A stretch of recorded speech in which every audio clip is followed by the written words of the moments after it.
అందరికీ నమస్కారం. కథాలహరికి స్వాగతం. ఈరోజు నేను మీకు వినిపించబోయే కథ పేరు బొమ్మ వెనుక. రచన అంబళ్ళ జనార్దన్ గారు.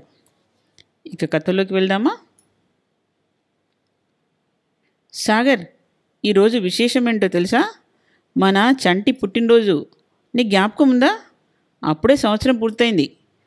గత సంవత్సరంలో ఎన్ని సంఘటనలు! ఇప్పుడు నువ్వు పూనాలో, నేను అమెరికాలో. ఎందుకు? మన మనస్పర్ధల మధ్య బాబు ఎందుకు నలిగిపోవాలి? తండ్రి ప్రేమను ఎందుకు కోల్పోవాలి? ఆలోచించు. రజని మెయిల్ చూసి సాగర్ నవ్వుకున్నాడు. మొగుడిని కొట్టి మొగసాల ఎక్కడం అంటే ఇదేనేమో. తనని కాదని పుట్టింటికి వెళ్ళిందెవరు? ఆమె కోసం తను హైదరాబాద్ వస్తే అమెరికాకు ఉడాయించిందెవరు? నీ ప్రశ్నలకి సమాధానం నీలోనే వెతుక్కో. చేసిందంతా చేసి ఇప్పుడు నన్ను ఆలోచించమనో నీకే చెల్లింది. నేను బాగా ఆలోచించే ఇండియాకి తిరిగి వచ్చాను. ఇక ఆలోచించాల్సిందే నువ్వే. నీకోసం నా ఇంటి ద్వారాలు తెరిచే ఉన్నాయి. రజనికి జవాబు మెయిల్ ఇచ్చి ఆలోచనలో పడ్డాడు సాగర్. అవి పెళ్ళైన తర్వాత రజనితో అమెరికాలో కొత్తగా కాపురం పెట్టిన రోజులు. 6 నెలలు 6 క్షణాలుగా గడిచాయి. ఆ పైన రజని అసలు స్వభావం తెలియసాగింది. అప్పుడే నవ్వుతూ తుల్లుతూ కబుర్లు చెప్పడం, అంతలోనే మూడీగా తయారవడం, చీదరించుకోవడం, బెడ్రూమ్ తలుపులు బిడాయించుకొని గంటలు గంటలు గడపడం. ఓ రోజు తన ఆఫీస్ సహచరుడు చోప్రా ఇంటికి వెళ్తే అక్కడ రజని ప్రవర్తనతో తల తీసేసినట్టయింది. వాళ్ళు అడిగిన కుశల ప్రశ్నలకు కూడా పుల్ల విరుపు సమాధానాలు.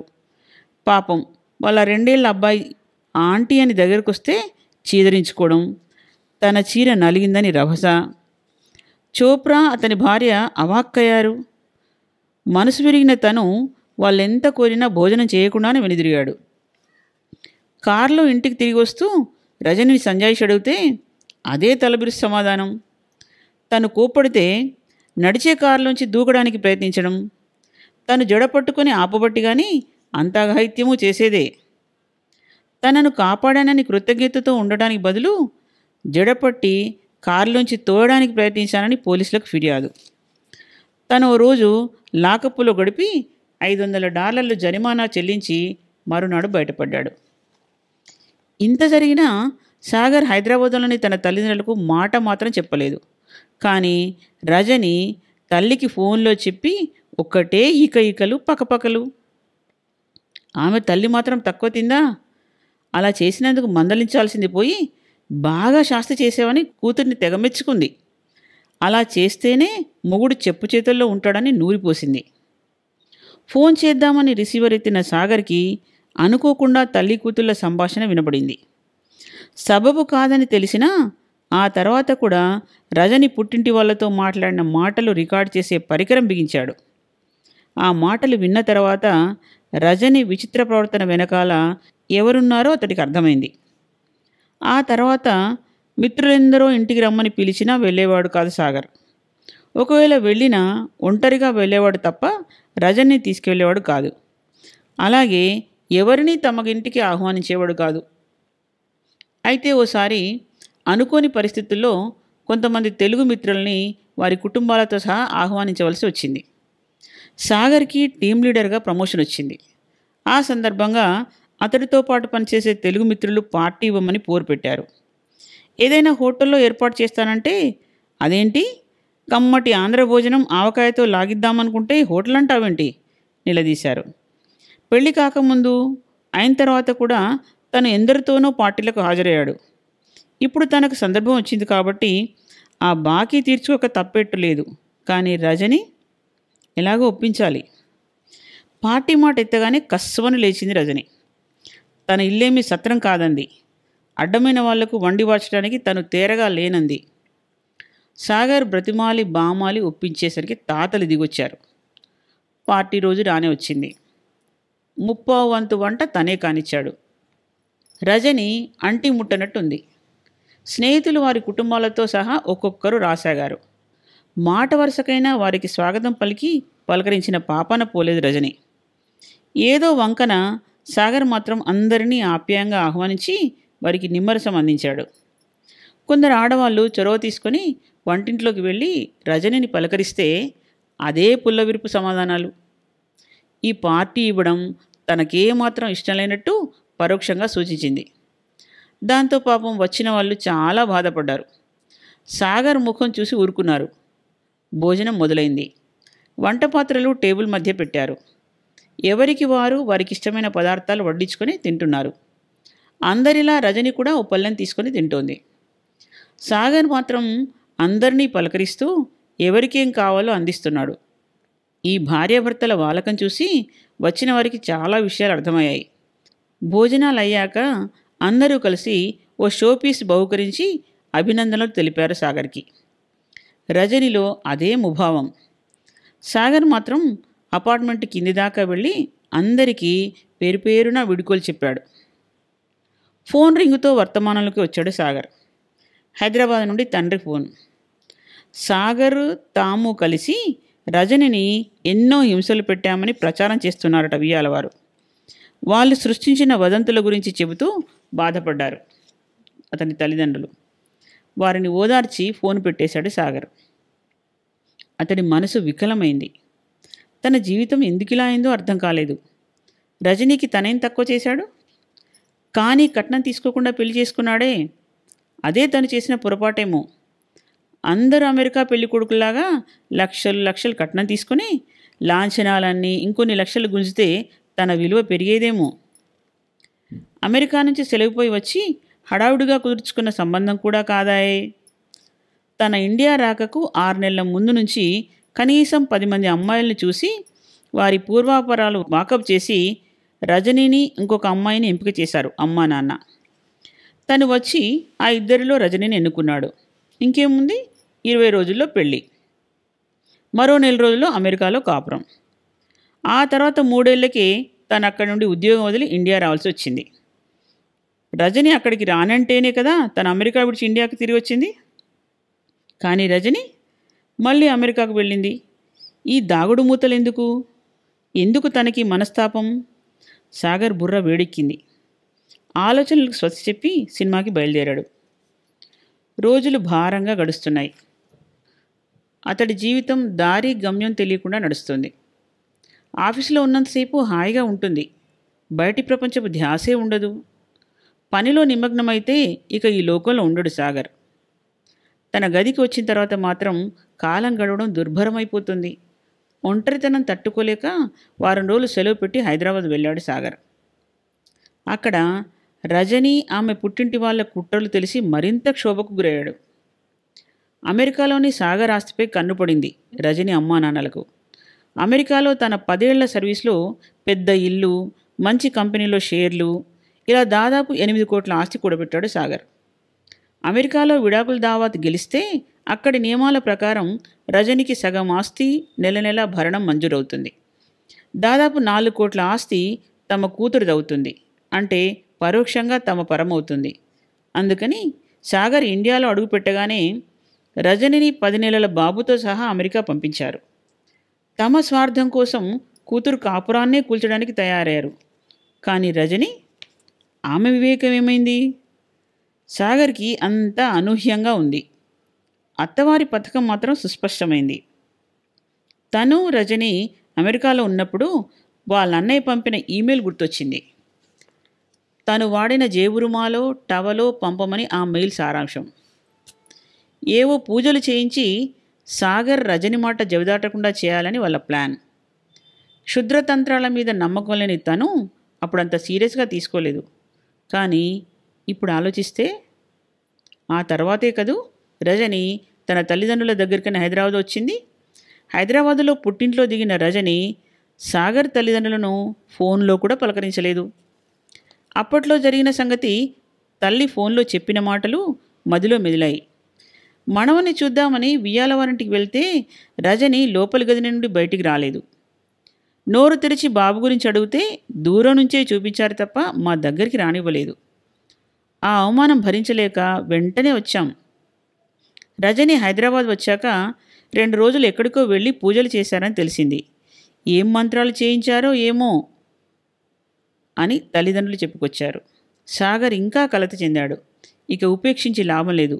వెంటనే పెద్దల్ని సమావేశపరిచి తాడో పేడో తేల్చుకోవాలనుకున్నాడు. కుల పెద్దల సమావేశంలో అతని అత్తగారు, ఏదో మంచి కుటుంబం, అబ్బాయి అమెరికాలో పెద్ద ఉద్యోగం చేస్తున్నాడు కదా అని నమ్మి మా అమ్మాయినిచ్చి పెళ్లి చేస్తే దాని జీవితం గంగపాలైంది.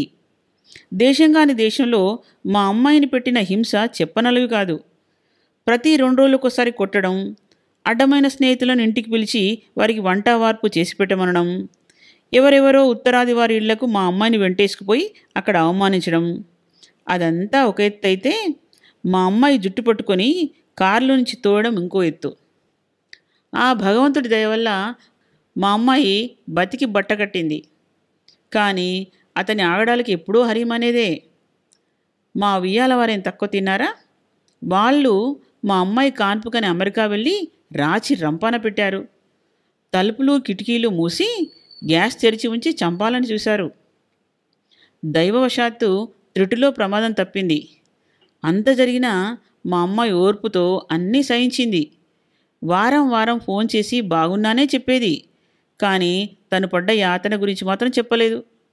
బాబు 3 నెలల వాడయ్యేదాకా ఎలాగో ఓర్చుకొని ఇక భరించలేక మా దగ్గరకు వచ్చేసింది. ఆ తర్వాతే మాకు అన్ని విషయాలు తెలిసాయి. ఇంత జరిగాక మా అమ్మాయిని కాపురానికి ఎలా పంపమంటారా చెప్పండి? రజని తల్లి ఏడుస్తూ ముక్కు చీదుతూ చెప్పింది. ఆవిడ మాటలు విని సాగర్, అతని తల్లిదండ్రులు అవాక్కయ్యారు. తమపై వేసిన అభాండాలతో వాళ్ళు ఆశ్చర్యంతో పాటు అమితంగా బాధకు గురయ్యారు. సాగర్ ఎలాగో తమాయించుకొని, ఇదంతా వింటుంటే వాళ్ళేదో పెద్ద పథకం వేసినట్టుంది. వీళ్ళు చెప్పిందంతా పచ్చి అబద్ధం. తమ తప్పును కప్పిపుచ్చుకోవడానికి అల్లిన కట్టుకథ. వారానికి ఒకసారి ఫోన్ చేసేదని చెప్పారే, అది శుద్ధ అబద్ధం. రోజుకు కనీసం 2 సార్లు ఫోన్ చేసి 20 నిమిషాలకు తక్కువ కాకుండా వీళ్ళతో మాట్లాడేది రజని. కావాలంటే టెలిఫోన్ బిల్లు కాపీలు చూపిస్తాను. ఆ మాటల్లో నన్ను తన గుప్పిట్లో ఎలా పెట్టుకోవాలో నూరిపోసేది మా అత్తమ్మ. నన్ను పెట్టిన బాధలు చెప్పి తల్లి బిడ్డలు ఒకటే సంబరపడేవారు. వాళ్ళ అమ్మాయి తప్పు లేకుంటే నేను హైదరాబాదులో దిగిన మర్నాడే అమెరికాకి ఎందుకు వెళ్ళిందో అడగండి. రజని కాన్పు సమయానికి వాళ్లకు రావడం కుదరలేదంటేనే మా వాళ్ళని పిలిపించుకున్నాను. వచ్చిన వాళ్ళను ఏనాడో ఆప్యాయంగా పలకరించిన పాపన పోలేదు రజని. పైపెచ్చు అలగా జనాలు, అలగా కుటుంబం అని ఈసడించుకునేది. ఈటెల్లాంటి మాటలతో కించపరిచేది.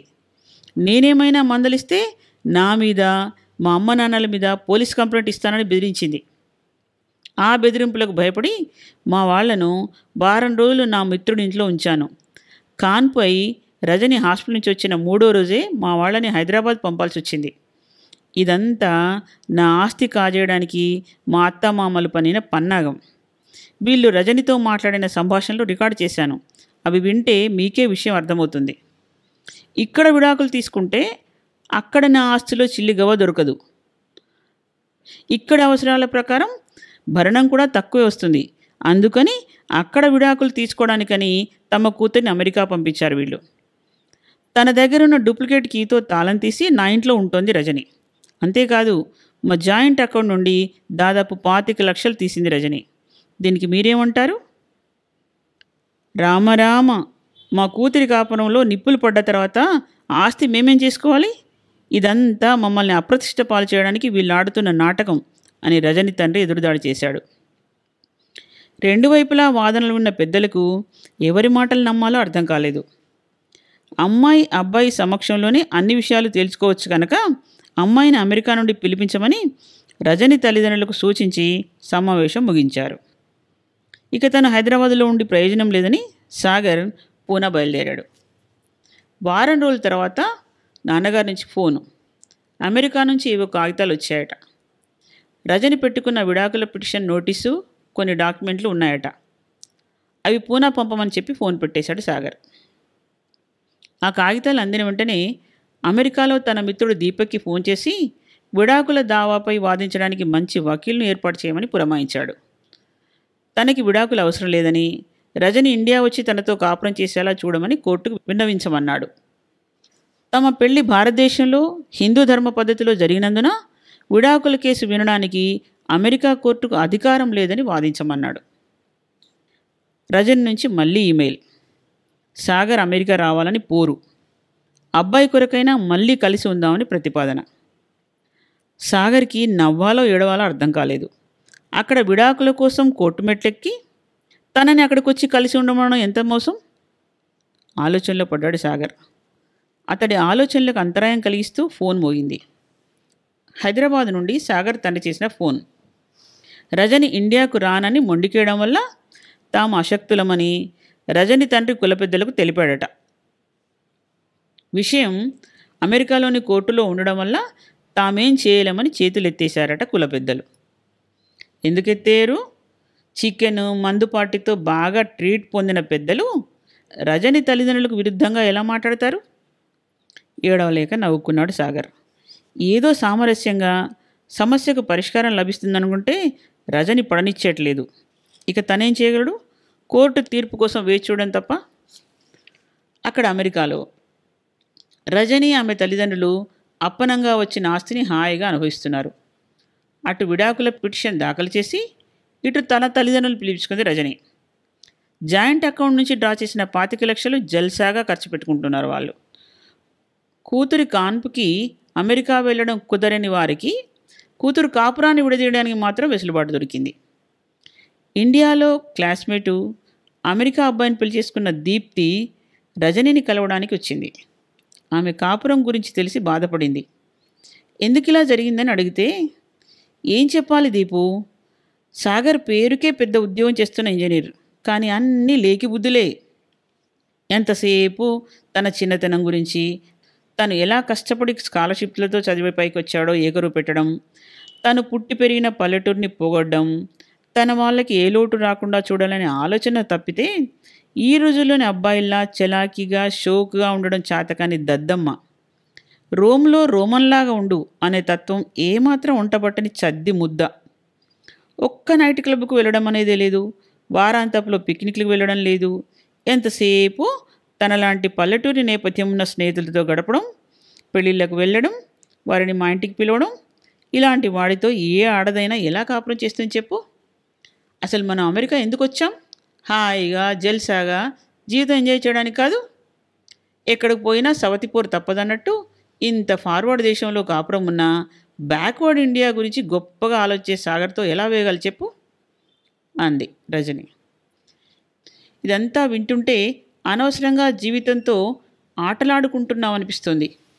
నువ్వు చెప్పిన దాన్ని బట్టి చూస్తే ఇందులో సాగర్ కంటే నీ వైపు నుంచే ఎక్కువ లోపం ఉన్నట్టు తోస్తోంది. మన దేశం వదిలి ఇక్కడికి వచ్చిన తర్వాత ఎవరికైనా తమ ఊరు తమ వాళ్ళు జ్ఞాపకం రావడం సహజం.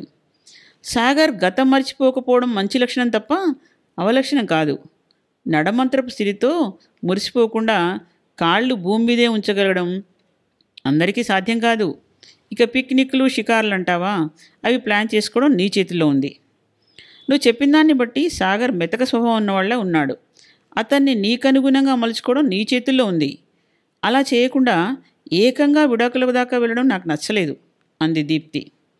నీకు నచ్చినా నచ్చకపోయినా నేను ఖాతరు చేయను.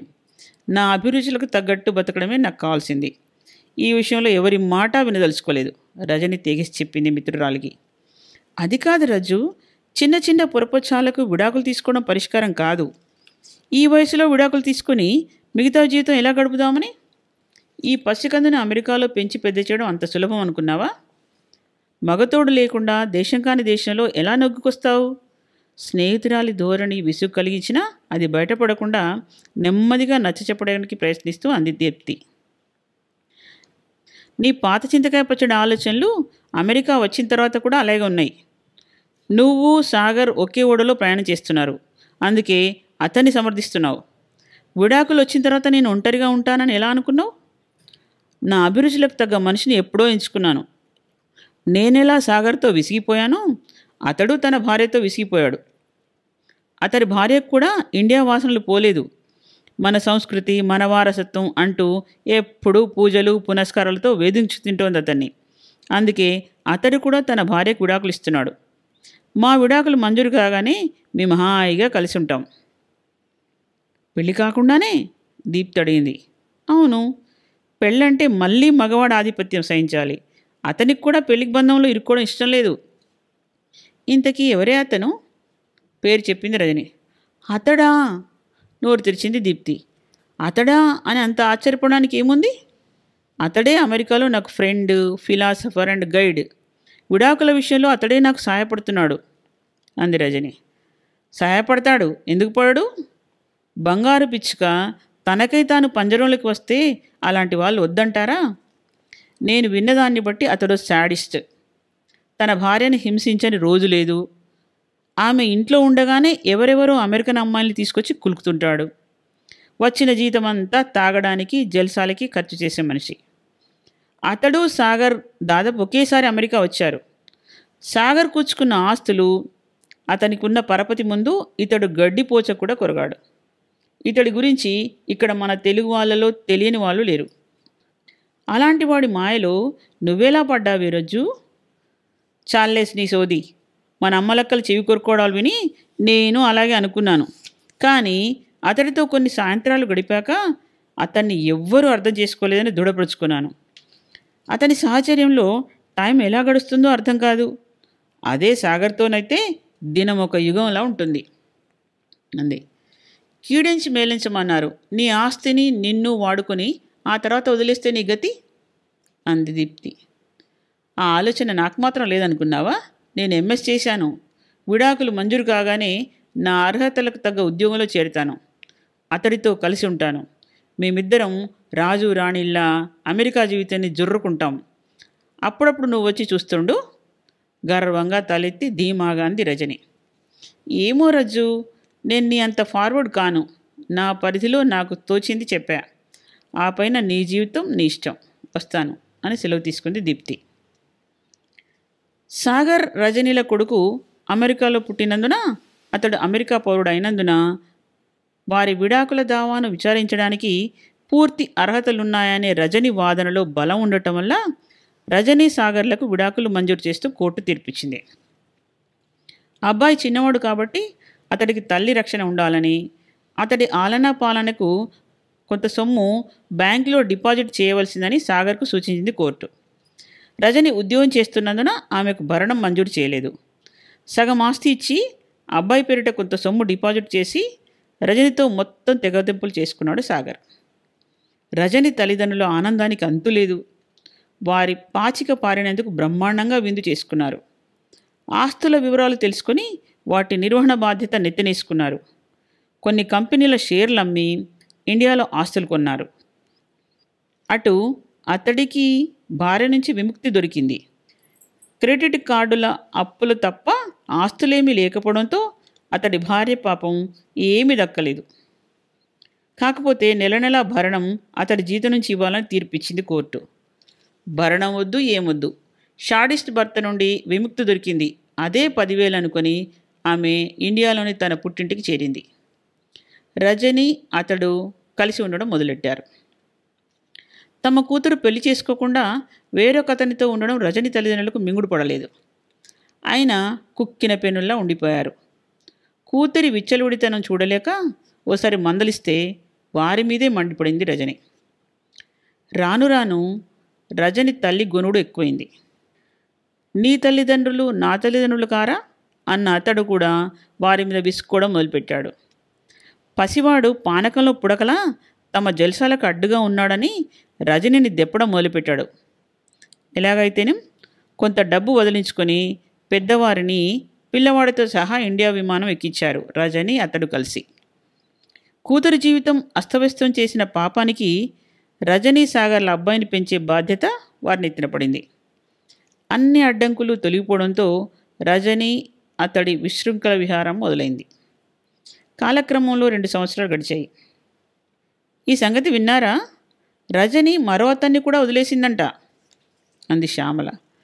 సాగర్కు విడాకులిచ్చి అతడితో ఉండటం మొదలెట్టాక నేను రజనితో సంబంధాలు తెంచేసుకున్నాను. అయితే అతన్ని, ఆ తర్వాత మరో అతన్ని కూడా వదిలించుకుందన్నమాట దీప్తి అంది. రజని అతన్ని వదలలేదు. రజనిని, ఆమె ఆస్తిని పీల్చి పిప్పి చేసి అతడే రజనిని వదిలేశాడు. ఆ తర్వాత రజని ఇంకో గోరింకను పట్టి అతన్ని ఈ మధ్య వదిలేసిందట అంది సుదేష్ణ తనకు తెలిసిన సమాచారం చెప్తూ. నెలకోసారి కొన్ని తెలుగు కుటుంబాలు కలిసే గెట్ టుగెదర్లో రజనీ సాగర్ల ప్రస్తావన వచ్చినప్పుడు జరుగుతున్న సంభాషణలు ఇవి. అంతా రజని స్వయంకృతం. మరి సాగర్ సంగతో? సాగర్కేం హాయిగా ఉన్నాడు. మళ్ళీ పెళ్లి చేసుకున్నాడు. ఆమె కూడా సాఫ్ట్వేర్ ఇంజనీరే. వాళ్ళకు పాప. ప్రమోషన్పై హైదరాబాద్ ట్రాన్స్ఫర్ అయ్యాడు. ఇప్పుడు అతడు తల్లిదండ్రులు భార్య బిడ్డలతో మన రాష్ట్రంలోనే దర్జాగా ఉన్నాడు. బంజారా హిల్స్లో బంగళా కొన్నాడు. ఈ మధ్య ఆఫీస్ పని మీద అమెరికా వచ్చి మా ఇంటికో పూట భోజనానికి వచ్చాడు.